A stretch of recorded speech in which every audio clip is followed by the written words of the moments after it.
Que se você tá chegando aqui, tá se inscrevendo no canal, sinta-se à vontade. Se quiser comentar aqui também, a gente vai responder, porque tem pouca gente, né? E amigos ajuda a gente a crescer. Somos não influenciadores. Tinha 3 seguidores, agora são 4. Mas eu acho que o grande segredo é a gente escolher uma área para você se tornar mesmo referência, especialista, ser reconhecido como. Né? E isso foi o que me deu um grande passo aí na minha carreira profissional e que me destacou. Então, hoje, pós-operatório e lipedema, quando é o assunto, já lembram de mim. Que legal. Então, referência mesmo, né?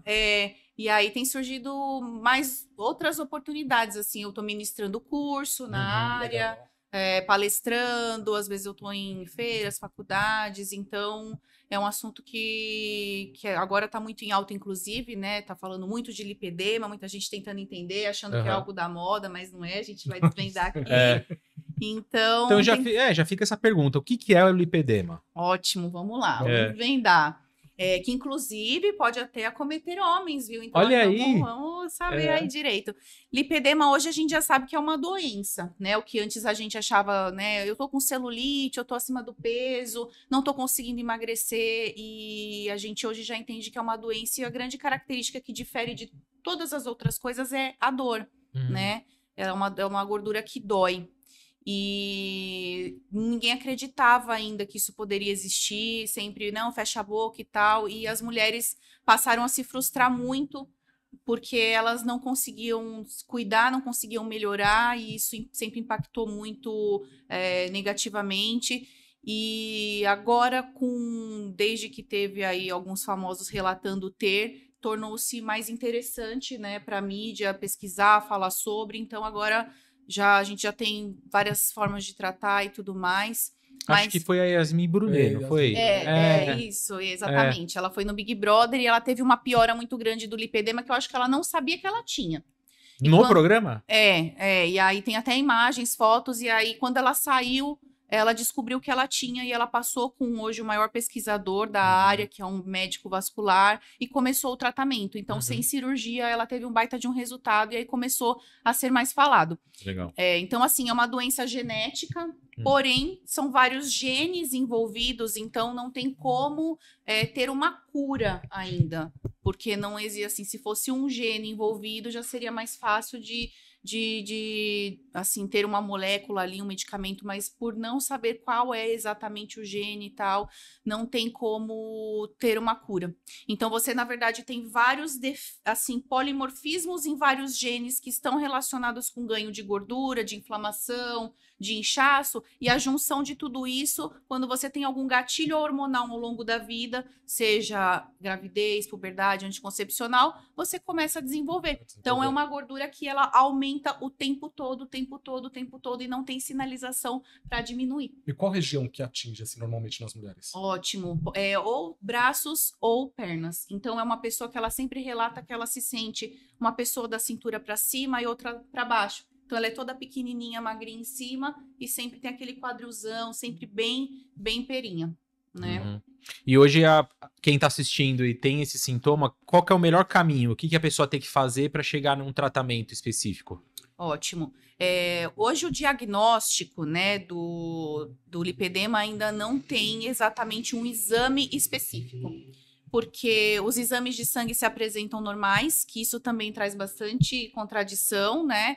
Mas é porque tudo se acumula na gordura, é uma inflamação, é um processo inflamatório que se acumula na gordura. Então, no exame de sangue vai estar tudo ok. Então, é meio que o diagnóstico feito por exclusão. Então, as pacientes costumam, quem dá realmente bate o martelo do diagnóstico é o vascular. Então, indo ao vascular, ele vai passar determinados exames e vai por exclusão. Não é varizes, não é linfedema, não é obesidade. E aí, por algumas características ali mais específicas que a gente tem do lipedema, que é sempre bilateral, não acomete pés e mãos. Tem essa questão de ser desproporcional, porque quando é obesidade, acomete abdômen, né? E não dói.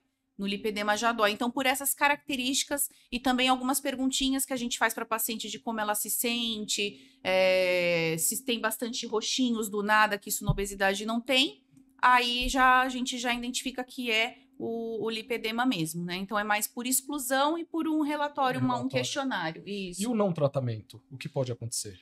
Pode acarretar? É uma doença progressiva. Então, se você não cuidar, vai ter sempre a sinalização da hiperplasia e hipertrofia dessa gordura. Ela vai sempre aumentar. Não é rápido você subir de grau. É mais difícil.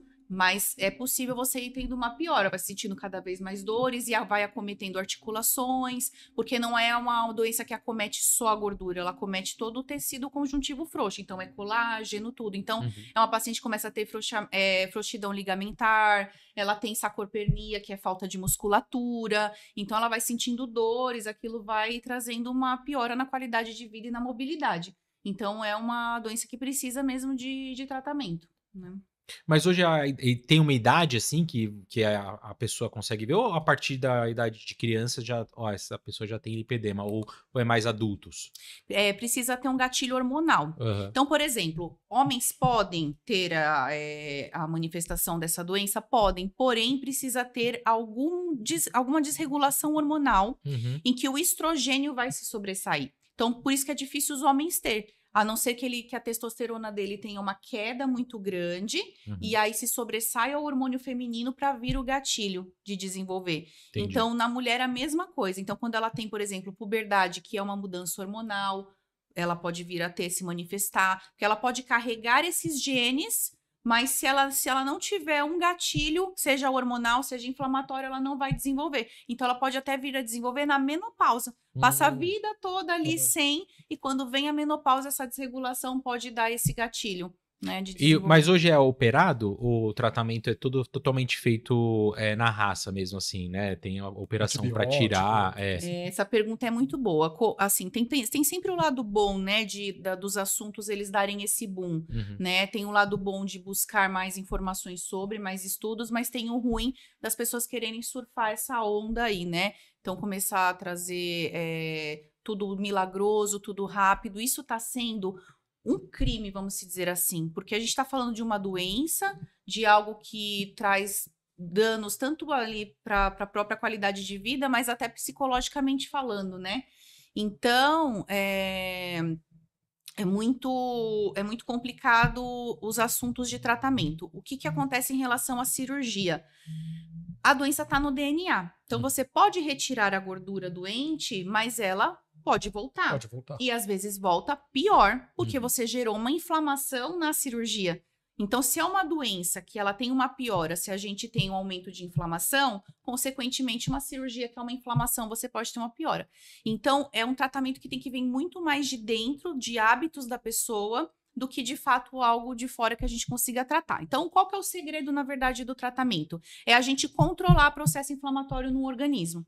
E como que a gente gera processo inflamatório? Com os nossos hábitos. A alimentação, por exemplo, o glúten, que a gente sabe que é altamente inflamatório. Às vezes tem alimentos, né, que são mais fermentáveis e a gente tem que identificar porque ele gera inflamação. Se a pessoa faz um treino, ela resolve, poxa, eu quero emagrecer, eu vou fazer um crossfit. Se ela já estiver inflamada e ela fizer um crossfit, ela inflamar mais ainda o músculo, vai piorar. Então, a paciente de lipedema é aquela que a gente brinca quando a mãe fala, você não é todo mundo. Tudo que é considerado bom e saudável para uma pessoa que não tem, para quem tem lipedema, não. É tudo do contrário quando ela está inflamada. Então, a gente precisa ter uma alimentação mais anti-inflamatória possível, uma suplementação anti-inflamatória, ela precisa ter uma ingesta de água legal, ela precisa fazer um exercício adequado, que não seja de muito impacto, que seja de preferência na água, até ela conseguir, né, melhorar esse quadro inflamatório que a gente consegue visualmente ver. Com câmera termográfica dá para saber se está. E quando a gente identifica que parou esse processo inflamatório, aí a gente pode começar com algumas coisas mais agressivas, vamos dizer assim. E aí no tratamento que eu, né, faço, que eu exerço, que é o tratamento conservador, a gente tem equipamentos que fazem essa questão de modular essa inflamação. Então, a gente tem LED, laser, ondas de choque, às vezes a drenagem linfática. Então, a gente faz esse tratamento para conseguir reverter esse processo inflamatório, para que a gente consiga ter um estímulo da queima de gordura de novo. Porque enquanto está inflamado, não tem. E aí você perguntou, né, antibiótico, aí dá para pensar, toma um anti-inflamatório, né? Mas é diferente a inflamação aguda da inflamação crônica de baixo grau. A aguda é essa que a gente tem de dor de garganta, é uma defesa do organismo necessária e fisiológica. Agora, essa não, essas são pequenas inflamações que vão acontecendo e que ela vai se tornando crônica. Uhum. Então, um anti-inflamatório, um antibiótico não vai resolver, né? Não tem